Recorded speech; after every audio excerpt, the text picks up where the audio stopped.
జయశంకర్ భూపాలపల్లి జిల్లా రేగుండ మండలంలోని ఇందిరాగాంధీ కూడలి వద్ద ఫిబ్రవరి 2న జరిగే బీసీ యుద్ధబేరి మహాసభను పార్టీలకు అతీతంగా యువత పెద్ద ఎత్తున తరలివచ్చి విజయవంతం చేయాలని బీసీ ఇంటెలెక్చువల్ జిల్లా కోఆర్డినేటర్ సంపత్ పటేల్ దేవేందర్ పిలుపునిచ్చారు.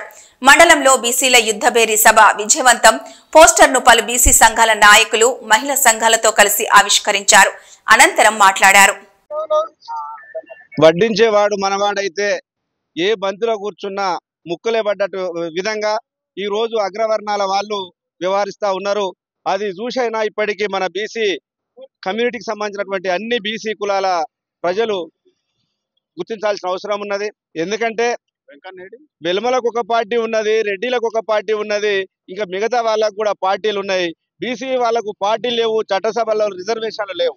కాబట్టి చట్టసభలలో రిజర్వేషన్ కావాలంటే బీసీ నాయకత్వాన్ని బలపరుచుకొని బీసీలే రాజ్యాధికారం వైపు వస్తే తప్ప బీసీలకు న్యాయం జరగదనేది గ్రహించాల్సిన అవసరం ఉన్నది.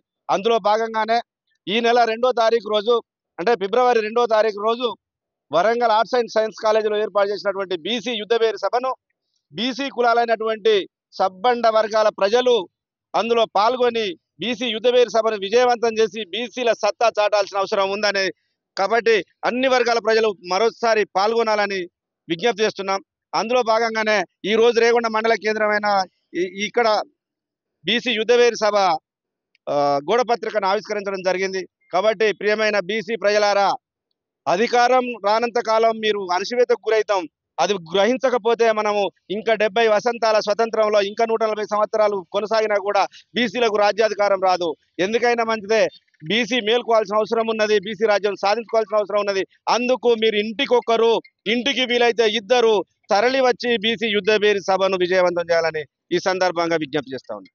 ఫిబ్రవరి 2వ తారీఖు హన్మకొండ ఆర్ట్స్ అండ్ సైన్స్ కళాశాల ప్రాంగణంలో జరగబోయేటువంటి బీసీ యుద్ధబేరి మహాసభను విజయవంతం చేయాల్సిందిగా భూపాలపల్లి, జయశంకర్ జిల్లా రేగొండ మండల బీసీ సోదరిమణులు, ముఖ్యంగా యువతి యువకులు, ముఖ్యంగా మనలో సగభాగమైనటువంటి మహిళా సోదరిమణులకు కూడా పేరు పేరున పాదాభివందనం చేసి తెలియజేస్తున్న సోదరులారా, భారతదేశానికి స్వాతంత్రం మొదలు మన దేశంలో జరిగినటువంటి పోరాటాలన్నీ అగ్రకులాలకు, ఆధిపత్య వర్గాల స్వార్థం కోసం, వారి నాయకత్వం కోసం, వారి ఆర్థిక పెత్తనం కోసం జరిగిన పోరాటాలని ఈ సభాముఖంగా నేను విన్నవించుకుంటా ఉన్నా. సోదరులారా, ఒక విషయం మనం గమనించాలి. స్వతంత్ర పోరాటం జరిగింది, చనిపోయిన వాళ్ళు, అమరులైన బలైన వాళ్ళు బీసీలు, రాజ్యం ఏలింది ఓసీలు. అదే విధంగా చూసుకున్నట్లయితే తెలంగాణ సాయుధ పోరాటం జరిగింది, అందులో బలైన వాళ్ళు బీసీలు, ఎస్సీ ఎస్టీలు. రాజ్యాధికారం వెళ్ళింది మాత్రం, రాజ్యాధికారం అనుభవించింది మాత్రం ఓబీసీలు, అగ్రకులాలు, ఆధిపత్య వర్గాలని ఈ సభాముఖంగా నేను చెప్పదలుచుకున్నా. ఇంకొకటి, మొన్నటికి మొన్న మన తెలంగాణ పోరాటం చూసుకున్నట్లయితే తెలంగాణ పోరాటం సబ్బండ వర్గాల కష్టం, సబ్బండ వర్గాల పోరాటం, మళ్ళీ అది కూడా పక్కతో బట్టి అగ్రకులాల చేతికే రాజ్యాధికారం వెళ్ళింది. బీసీలకు ఎక్కడ వేసిన గొంగలు అక్కడనే ఉన్నది. వెనుకబడే బీసీలు వెనుకబడే ఉన్నారు, కానీ రాజ్యాధికారం వైపు మనం ఎంత ప్రయత్నించినా కూడా వాళ్ళు మనలా అణగదొక్కి అణిసివేసి వాళ్ళు రాజ్యాధికారం వైపు పోతా ఉన్నారు. సోదరులారా, మనం గమనించాలి. ఈ సందర్భంగా రకరకాల నల్ల చట్టాలు తెచ్చి మన బీసీల మెడల మీద విలే తాండం చేస్తా ఉన్నారు. అందులో ఒకటి ఈడబ్ల్యూఎస్ రిజర్వేషన్. ఈడబ్ల్యూఎస్ రిజర్వేషన్ అంటే economical weaker section. Economical weaker సెక్షన్కు మనమంతా అనుకూలమే, మనమంతా సమ్మతమే. కానీ 4% ఉన్నటువంటి ఈ ఎకనామికల్ వీకర్ సెక్షన్ వాళ్ళకి 10% రిజర్వేషన్ ఇచ్చి ఆ 10% రిజర్వేషన్ల మొత్తం 40% మన బీసీల హక్కులను కాలరాస్తా ఉన్నారు అర్ధరాత్రి నల్ల చట్టాల ద్వారా.